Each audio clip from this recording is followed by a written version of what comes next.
Prayer ministries సమర్పించు హోరే ప్రార్థనా సందేశములు. ప్రభునందు ప్రియులైన నిజదేవుని స్వరం అనే ఆధ్యాత్మిక టీవీ కార్యక్రమం వీక్షిస్తున్న మీ అందరికీ మా హృదయపూర్వక వందనములు. ఇప్పుడు దైవజనులు డాక్టర్ డి చార్లెస్ స్టీఫెన్ గారు ప్రసంగించెదరు. వీరు గత 25 సంవత్సరముల నుండి దేవుని సేవలో బహుబలముగా వాడబడుచు విశేషమైన వాక్యానుభవం కలిగి వేలాది మందిని ప్రభు రక్షణలో నడిపించిన అభిషక్త దైవజనులు. వాక్యమును వినండి, క్రీస్తు యేసునందు బలవంతులు కండి. ప్రభునందు అత్యంత ప్రియులైన నిజదేవుని స్వరము అనే ఈ ఆధ్యాత్మిక టీవీ కార్యక్రమాలు వీక్షిస్తున్న మీ అందరికీ నా హృదయపూర్వక వందనాలు తెలియజేసుకుంటూ ఉన్నాను. ప్రియులారా, దేవుని వాక్యంలో నుండి పరమగీత గ్రంథము 4వ అధ్యాయము 3వ వచనాన్ని చదువుకుందాం. నీ పెదవులు ఎరుపు నూలును పోలియున్నవి, నీ నోరు సుందరము. బిడ్డలారా, ప్రార్థన చేసుకుందాం. పరిశుద్ధుడు అయిన తండ్రి, మీకు వందనాలు. ప్రభువా, ఈ వాక్యము మా వినికిళ్ళు ఆశీర్వదించండి.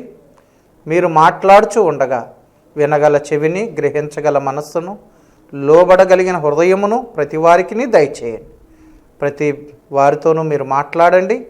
మీ వాక్యము చేత నాయన హెచ్చరించండి, గద్దించండి, విశ్వాసమందు బలవంతులుగా చేయండి. ఈ వాక్యం వింటుంటాం బిడ్డలందరికీ దీవెన ఆశీర్వాదాలు దయచేయండి. యేసు నామమున ప్రార్థించి అడిగి వేడుకుంటున్నాము తండ్రి. Amen, amen. ప్రియులారా, దేవుని వాక్యములో నుండి పరమగీత గ్రంథము 4వ అధ్యాయము 3వ వచనాన్ని మనం చదువుకున్నాం. నీ పెదవులు ఎరుపు నూలును పోలియున్నవని. ఈ మాటలు పెండ్లి కుమార్తె సంఘమును ఉద్దేశించి పరిశుద్ధాత్మ దేవుడు మాట్లాడుతున్న మాటలు. అంటే రక్షణ పొందినటువంటి ప్రతి వ్యక్తికి కూడా ఈ మాటలు వర్తిస్తాయి. 4వ అధ్యాయం మొదట్లోనే నా ప్రియురాలా నీవు సుందరివి, నీవు సుందరివి అంటాడు ప్రభు. సంఘమును స్త్రీతో పోల్చడం జరిగింది కనుక ఈ సంఘములో ఉన్న భక్తులందరికీ ఈ మాటలు వర్తిస్తాయి. నీ పెదవులు ఎరుపు నూలును పోలి ఉన్నవి అని ప్రభు అంటున్నాడు. అంటే పెండ్లి కుమార్తె సంఘము యొక్క పెదవులు ఎరుపు నూలును పోలి ఉండాలట. అంటే భక్తుల యొక్క పెదవులను గూర్చి ప్రభు మాట్లాడుతూ ఉన్నాడు. బిడ్డలారా, ఎరుపు నూలు అనేది ఇంకా వివరంగా చెప్పాలంటే ఎర్రని దారం. ఎర్రని దారము, దానిని తొగరు దారము, ఎర్రని తొగరు దారము. ఇది మనకి యెహోషువ గ్రంథము 2వ అధ్యాయం 18వ వచనంలో మనకు కనబడుతుంది. బిడ్డలారా, అక్కడ యెహోషువ 2 వేగులు వారిని యెరికో పట్టణానికి పంపిస్తే ఆ వేగులు వారు ఆ పట్టణాన్ని వేగు చూచిన తర్వాత ఆ పట్టణ ప్రముఖులు రాజాజ్ఞానుసారం ఆ గూఢచారులిద్దరిని కూడా తరుముతున్నప్పుడు ఈ రాహాబ్ అనేటువంటి వేశ్య, ప్రాకారం మీద ఇల్లు కట్టుకొని నివసిస్తున్న ఆ వేశ్య యెహోవాను గూర్చి ఇశ్రాయేలీలు ఐగుప్తులో నుండి విడుదల పొంది వస్తున్నప్పుడు దేవుడు వారి పక్షంగా జరిగించిన కార్యములను గూర్చి వినినదై విశ్వాసము కలిగి ఆ సైన్యములకు అధిపతి అయిన యెహోవా దేవుని యందు విశ్వాసం ఉంచి ఆ వేగులు వారితో చెప్తుంది, మీ దేవుడు పైన ఆకాశమందు అలాగే భూమి యందు ఆయన మహోన్నతుడు, శక్తిమంతుడు. ఆయన జరిగించిన కార్యాలు, మీ పక్షంగా ఆయన చేసిన అద్భుతాలు, మీరు ఓగు రాజును సీహోను రాజును హతమార్చిన సంగతులు, ఆ ఎర్ర సముద్రాన్ని పాయలుగా చేసిన సంగతులు, ఇవన్నీ విన్నప్పుడు మా గుండెలు కరిగిపోయాయి అని ఆమె దేవుని యందు, దేవాతి దేవుని యందు విశ్వాసము కలిగినటువంటిదై ఆ వేగులు వారిని చేర్చుకుంటుంది. వేగులు వారిని తన ఇంట చేర్చుకొని మిద్దె మీద జనపనార కట్టల వెనకతల వారిని దాచిపెడతారు.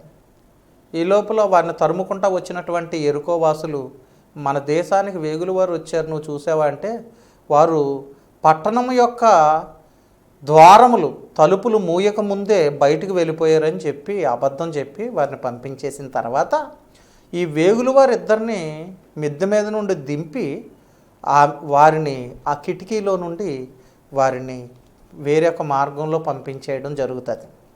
అయితే ఆ వేగులు వారు అంటారు, మేము శత్రువుల చేతిలో పడకుండా నువ్వు మాకు ఇంత ఉపకారం చేసావు. మేము త్వరలో ఈ యెరికో పట్టణాన్ని స్వాధీనపరచుకోవడానికి వస్తాం. అప్పుడు ఈ యెరికో పట్టణాన్ని జీవము కలిగిన దేవుడైనటువంటి యెహోవా మా చేతికి అప్పగిస్తాడు. అప్పుడు నిన్ను నీ ఇంటి వారిని మేము కాపాడడానికి నీవు ఇక్కడ కిటికీకి ఒక దారమును ఆనవాలుగా కట్టు అని వేగుల వారు చెప్తారు. అప్పుడు ఆ కిటికీకి ఎర్రని తొగరు దారాన్ని రాహాబు వేష కడతది. వాళ్ళు చెప్తారు, నీ ఇంటిలో ఆ దినాన్న నీ ఇంటిలో ఉన్న వారందరి ప్రాణానికి మేము ఉత్తరవాదులం, నీ ఇంటి బయట ఉన్నటువంటి వారి ప్రాణానికి మాకు సంబంధం లేదని చెప్తారు. ఆమె కూడా అదే కోరుకుంది. అయ్యా, నా తల్లిని, నా తండ్రిని, నా అన్నదమ్ముల్ని, అక్క చెల్లెల్ని, నాకు కలిగిన వారందరినీ మీరు రక్షించవలసింది అని ఆమె వేడుకుంటుంది. అయితే వాళ్ళందరినీ మీ ఇంట్లోకి చేర్చు, నీ ఇల్లు గుర్తుపట్టడానికి ఒక దారం, దీని మీద ఎర్రని దారం ఈ కిటికీ కట్టమని వారు చెప్తారు వేగుల వారు. అలాగే ఆమె ఒక ఎర్రని తొగరు దారాన్ని ఆ కిటికీకి కడుతుంది. ఆ ఆనవాలుగా యెరికో పట్టణం ప్రాకారం కూలిపోతుంది. యెరికోలో ఉన్న జనులందరూ ఇశ్రాయేలీల చేత కత్తివాత హతము చేయబడతారు. యెరికోను ఇశ్రాయేలీలు స్వాధీనపరుచుకుంటారు. కానీ రాహాబు వేశ్య కుటుంబాన్ని మాత్రం ఇశ్రాయేలీలు రక్షిస్తారు. రాహాబు బంధువులందరినీ, తనకు కలిగిన వారందరినీ రక్షిస్తారు. కారణం ఏంటంటే ఎర్రని తొగరు దారము యొక్క ఆనవాలను గుర్తుపెట్టుకొని ఆ ఇంటి జోలికి వాళ్ళు వెళ్ళరు. సో ఈ ఎర్రని తొగరు దారం దేనికి సూచన అంటే రక్షణకు గుర్తు. బిడ్డలారా, ఎరుపు యేసు రక్తానికి గుర్తు. యేసు రక్తాన్ని ఆశ్రయించిన వారందరికీ రక్షణ ఉంది. కాబట్టి ప్రభువారు తన రక్తం ఇచ్చి ప్రతి వ్యక్తిని కొన్నాడు ఆయన. ఈరోజు మనం ప్రభువును స్తుతించాలి, ఆయన మనకిచ్చిన ఈ గొప్ప రక్షణను బట్టి. అపోస్తల కార్యములు 20వ అధ్యాయం 28వ వచనంలో ఆయన తన స్వరక్తం ఇచ్చి సంపాదించిన సంఘం అంటాడు. నిజమే, ఆయన తన స్వరక్తం ఇచ్చి సంపాదించుకున్నాడు ఆయన. తర్వాత పేతురు రాసిన మొదటి పత్రిక 1వ అధ్యాయము 18, 19 వచనాలను మనం చూసినట్లయితే, క్షయమైన వెండి బంగారముల చేత మీరు విమోచించబడలేదు కానీ అమూల్యమును నిష్కలంకమునునైన గొర్రెపిల్ల రక్తము చేత మీరు విమోచించబడ్డారని ఎరుగరా అంటాడు. కనుక మనము గొర్రెపిల్ల రక్తము చేత రక్షణ పొందాం. ఆయన రక్తము ద్వారా మనం విమోచించబడ్డాం. కనుక ఈ ఎర్రని తొగరు దారము, ఎరుపు నూలు దేనికి గుర్తంటే రక్షణకు గుర్తు. అంటే విశ్వాసి యొక్క పెదవులు ఎలా ఉండాలంటే రక్షణ పొందిన పెదవుల్లాగా ఉండాలి. రక్షణ పొందిన వారు ప్రభువుతో సహవాసము కలిగి ఆయనలో బలవంతులై ఆయన కొరకు, ఆయన పునరుద్ధానం కొరకు సాక్షులుగా జీవిస్తూ ఆయన ఎదుట నిలబడడానికి యేసుక్రీస్తు ప్రభు రాకడలో శక్తివంతులం అవ్వాలి.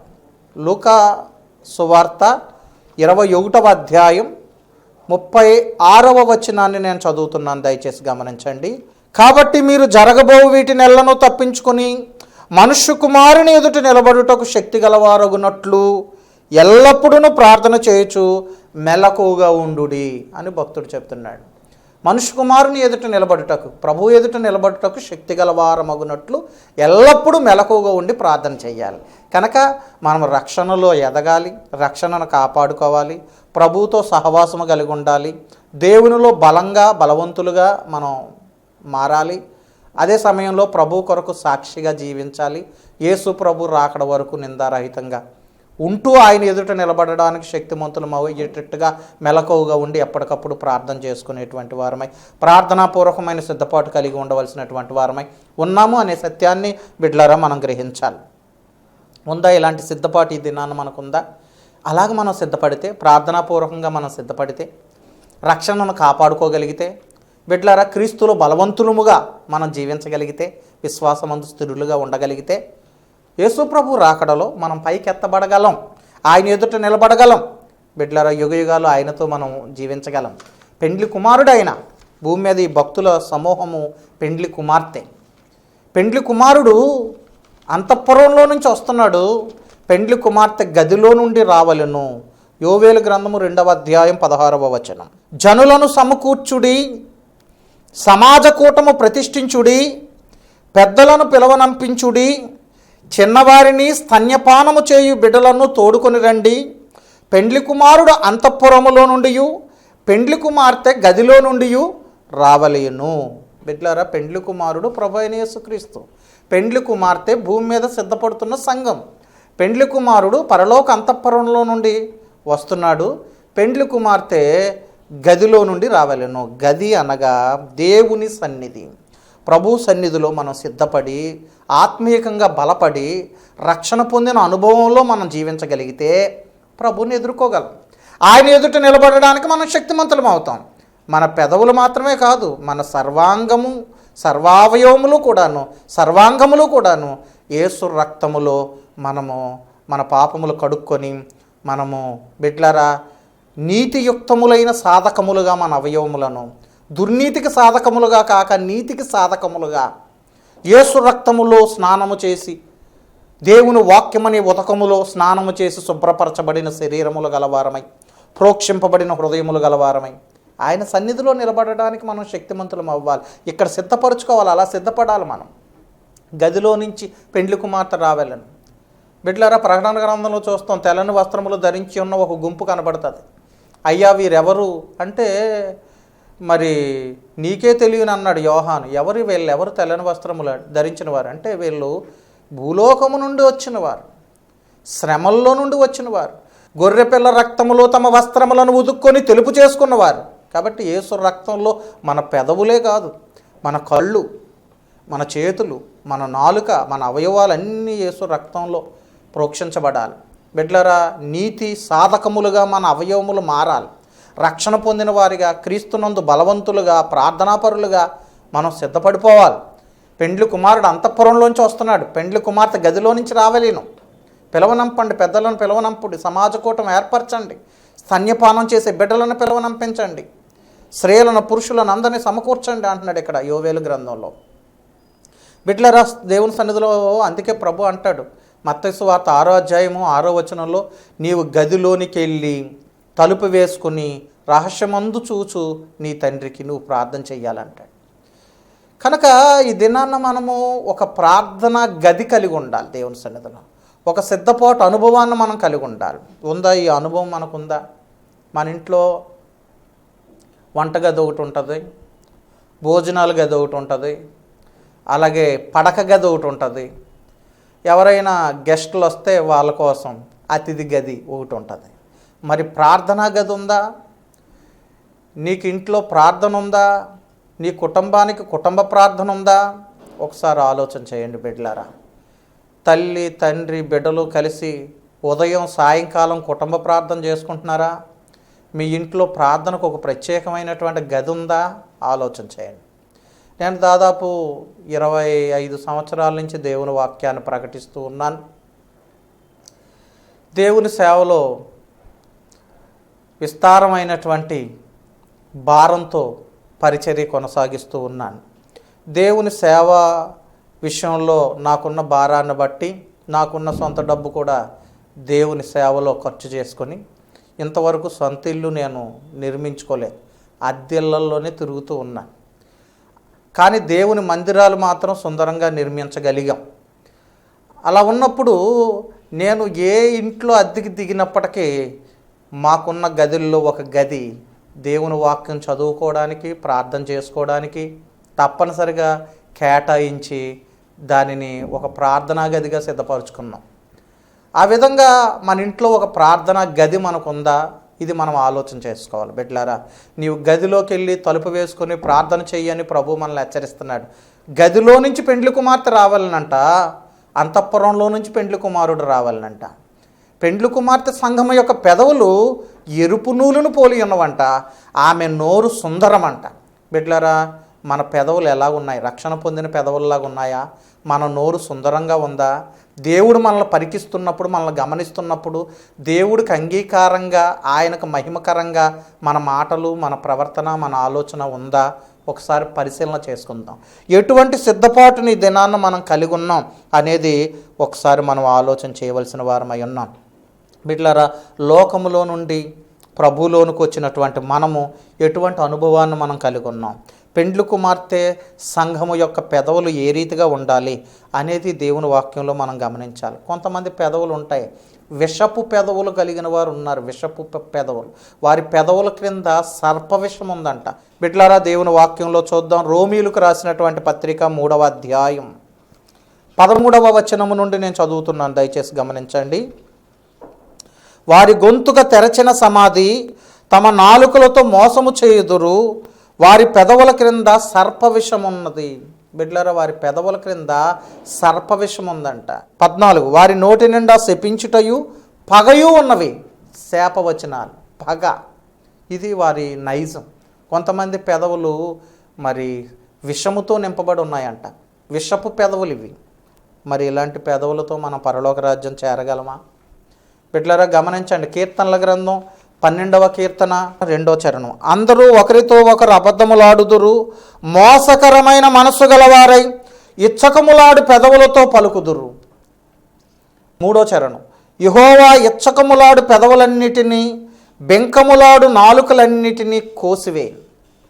మా నాలుకల చేత మేము సాధించెదము, మా పెదవులు మావి, మాకు ప్రభువు ఎవడని వారు అనుకుందురు.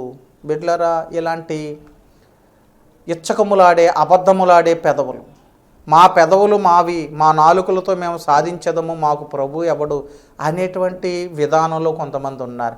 అంటే వారికి ఉన్న నోరును బట్టి గట్టిగా మాట్లాడి ఏదో విధంగా కేకలు వేసి వాళ్ళు అనుకున్నది నెగ్గించుకొని మేము గెలిచామని అనుకుంటున్నారు. జాగ్రత్త. నీలో ఉన్న అన్యాయాన్ని, అక్రమాన్ని, బలహీనుల మీద విరుచుకుపడ్డ నీ యొక్క దుష్ప్రవర్తనను దేవుడు గమనిస్తున్నాడు. నీలో ఉన్నటువంటి పగను దేవుడు గమనిస్తున్నాడు. నీ నోట నుంచి వస్తున్న శాపవచనాలు దేవుడు గమనిస్తున్నాడు. నీ పెదవులలో నుండి వస్తున్న అబద్ధాలు దేవుడు గమనిస్తున్నాడు.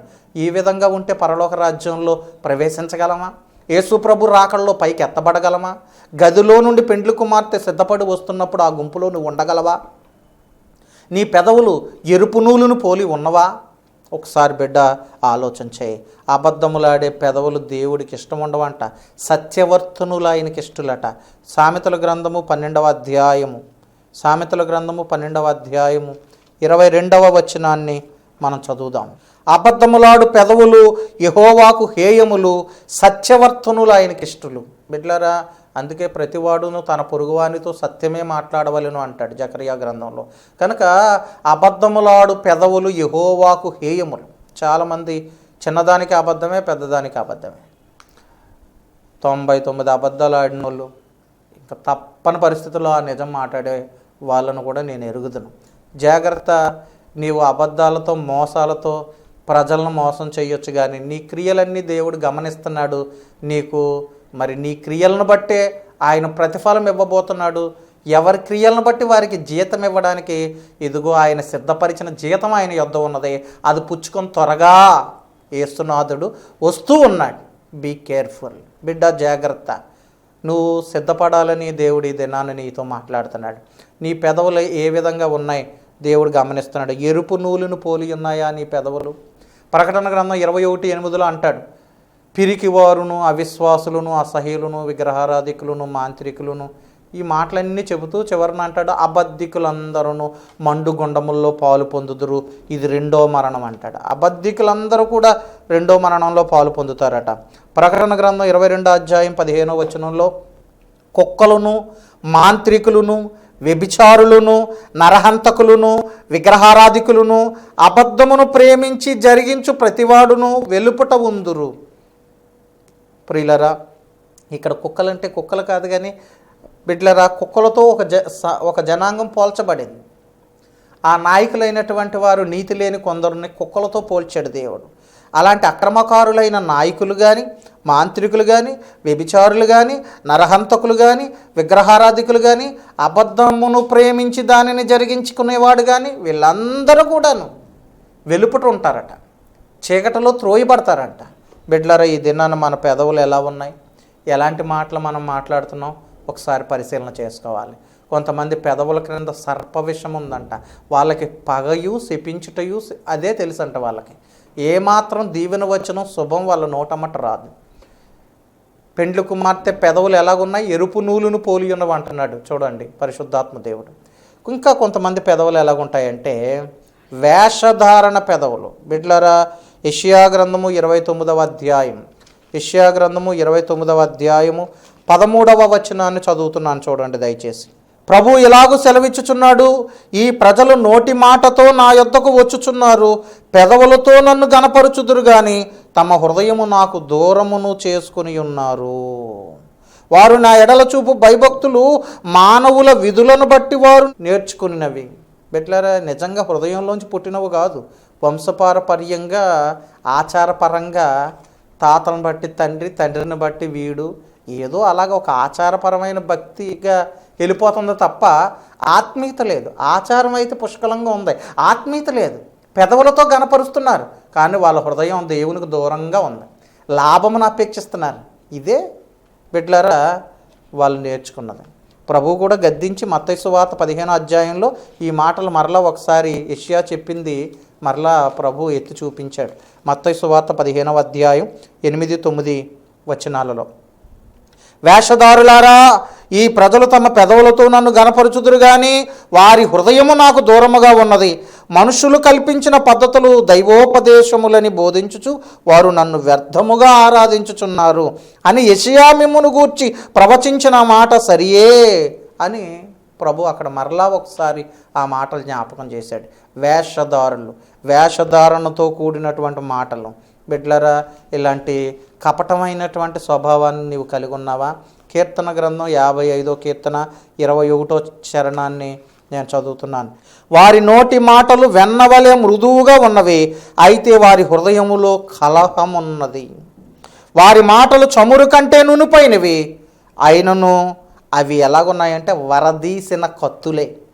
మాటలు పైకి ఎలాగుంటాయంటే నూనె కంటే నునుపుగా ఉంటాయి, వెన్నవలే మృదువుగా ఉంటాయి. వాళ్ళ హృదయంలో కలహం ఉంటుంది, పైకి దొరకరు. మాటలు వరదీసిన కత్తులే. బిడ్డలారా, శ్రమలో ఉన్న వాళ్ళని ఆదరించరు, కొంతమంది దెప్పి పొడుస్తారు. వాళ్ళ మాటల వల్ల ధైర్యం కలగదు, ఇంకా కృంగుదల వచ్చేస్తుంది, ఇంకా విచారం ఎక్కువైపోతుంది. చచ్చిపోవాలనేటువంటి ఆ విధంగా వాళ్ళలో ప్రేరేపణ కలిగేలాగా ఇంకా నీ జీవితం వృధా అన్నట్టుగా, నీ పాపమే, నీ బుద్ధిహీనతే అని కృంగదీసేసేటువంటి విధంగా ఉంటాయి. యేసయ్య మాటలు అలా లేవు. యేసయ్య మాటలు అన్నీ మధురమైన మాటలు, తియ్యని మాటలు, ధైర్యపరిచే మాటలు, అనేకుల్ని బలపరిచే మాటలు, కృంగిన వారిని లేవనెత్తే మాటలు. యేసయ్య మాటలు దయ్యగల మాటలకు ఆశ్చర్యపడ్డారు ప్రజలు. వీటిలరా కొంతమంది వేషధారులు పెదవులతో మాయలు చేస్తారు. అంత పెదవుల మీద ప్రేమే, హృదయంలో ఏం ప్రేమ ఉండదు. వేషధారణ అంతా వేషధారణే. ఇలాంటి వాళ్ళందరినీ ప్రభు ఎరిగిన వాడై ఉన్నాడు.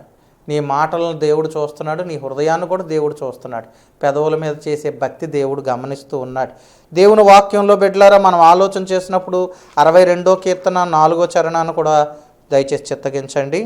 అతని ఔన్నత్యము నుండి అతన్ని పడద్రోయుటకే వారు ఆలోచించుదురు, అబద్ధమాడుట వారికి సంతోషము. వారు తమ నోటితో శుభవచనములు పలుకుచు అంతరంగములో దూషించుదురు. నోటితోనేనండి, ప్రేమంతా నోటితోనే. నోటితో రకరకాల శుభవచనాలు పలుకుతారంట, అంతరంగంలో మాత్రం దూషణ వాళ్ళు కలిగి ఉంటారట. బిడ్లరా, ఇలాంటి వేషధారణ పెదవులతో నువ్వు ఉన్నావా? ఒకసారి నిన్ను నువ్వు గమనించుకో, ఒకసారి నిన్ను నువ్వు స్వపరీక్ష చేసుకో. అయ్యో, పెండ్లి కుమార్తె సంఘాన్ని ఎంత గొప్పగా పోలుస్తున్నాడు పరిశుద్ధాత్ముడు. ఎరుపు నూలును పోలి ఉన్నవి నీ పెదవులు అంటున్నాడు. కనుక ఈ విధంగా మనం సిద్ధపడాలని దేవుని వాక్యం మనకు తెలియజేస్తుంది. యెషయా గ్రంథం 6వ అధ్యాయంలో యెషయా అంటున్నాడు, అయ్యో నేను అపవిత్రుడను, అపవిత్రమైన పెదవులు గలవాడను, ఎందుకంటే అపవిత్రమైన జనుల మధ్య నేను నివసించుచున్నాను. ప్రభువా, నా పెదవులు అపవిత్రమైపోయాయి. ఎందుకు అపవిత్రమైపోయాయి నా పెదవులు? అపవిత్రమైన జనుల మధ్య నేను నివసించుచున్నాను గనక ఆ ప్రభావం నా మీద పడి నా పెదవులు కూడా అపవిత్రమైపోయాయని అతను విలపిస్తున్నాడు. అయ్యో నేను నశించి తిని అని ఏడుస్తున్నాడు. అప్పుడు పరలోకము నుండి ఒక దేవదూత బలిపీఠము మీద నుండి నిప్పు తీసుకొచ్చి అతని పెదవులకు తగిలించి, నీ పెదవులకు కాల్చబడ్డాయి గనక ఇప్పుడు నీ పెదవులకు ప్రాయశ్చిత్తం జరిగింది, నీవు వెళ్ళు దేవుని మాటలు ప్రకటించు అని ఒక సందేశం అతనికి వినిపించబడింది. కాబట్టి నీ పెదవులు కాల్చబడ్డాయా? నీ పెదవులకు ప్రాయశ్చిత్తం జరిగిందా? ఒకసారి ఆలోచన చేయి, ప్రార్థన చేయండి. ప్రభువా, నా పెదవులు కాల్చు నాయన, నా మనసు కాల్చు తండ్రి, నా అవయవాలు కాల్చు నాయన. పరిశుద్ధాత్మ అగ్నితో కాల్చు ప్రభువా, నాలో ఉన్న మస్టంతా తీసివే నాయన. లోపల ఒక ఆలోచన, పైన పెదవులతో పలికేటువంటి ఒక మాట, ఆ ద్వంద్వ వైఖరి నాలో తీసివేయండి. అంతరంగంలో నుంచి అందరినీ ప్రేమించే మనసు నాకు ఇవ్వండి. నిస్వార్థత నాకు దయచేయండి. నిష్కల్మషమైన ప్రేమ నాకు దయచేయండి నాయన. లోపల నుండి ప్రజలను మనసా వాచా కర్మన దీవించి ఆ జ్ఞానాత్మ నాకు ప్రసాదించండి అని దేవుని సన్నిధిలో ప్రార్థించాలి.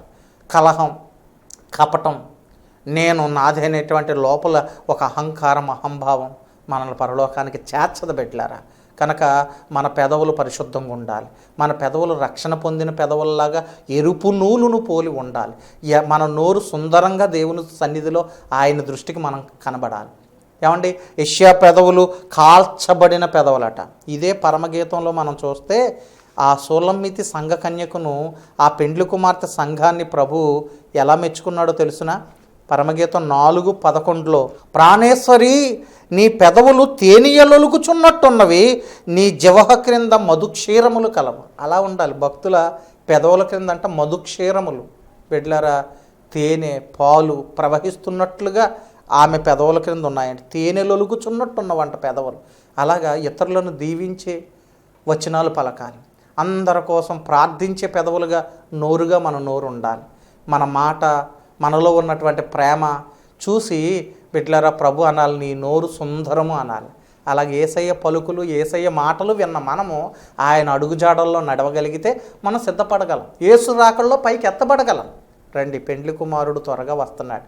పెండ్లి కుమార్తె సిద్ధపడిపోవాలి. ఇక్కడ గదిలో నుండి ఆమె బయటకు వచ్చి ఆ పెండ్లి కుమారుణ్ణి ఎదుర్కోవడానికి ఎగిరిపోవాలి మధ్యాకాశానికి. అందుకోసం సరైన ఆత్మీయ సిద్ధపాటు మనకు కావాలి.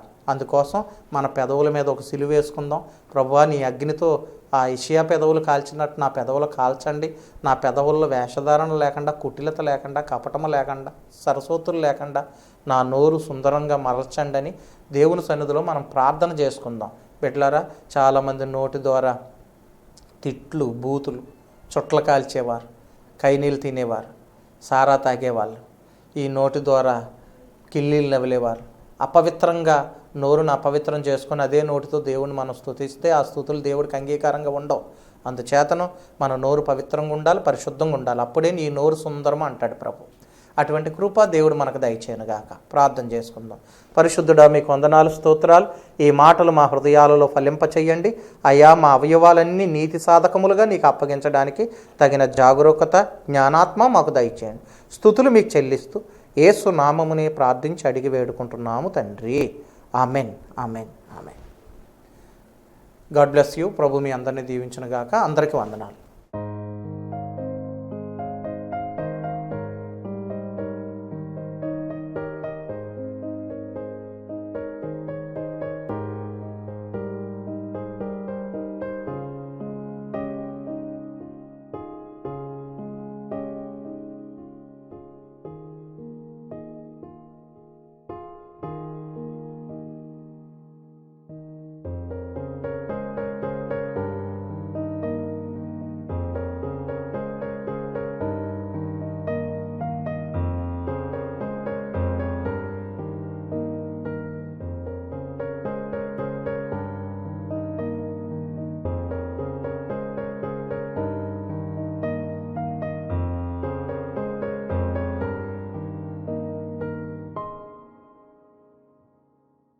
మరిన్ని వివరములకు మీరు సంప్రదించవలసిన మా చిరునామా డాక్టర్ డి చార్లెస్ స్టీఫెన్ గారు, ఓరే ప్రేయర్ మినిస్ట్రీస్, బొమ్మూరుకొండ, బొమ్మూరు, రాజమండ్రి, తూర్పుగోదావరి జిల్లా, ఆంధ్రప్రదేశ్.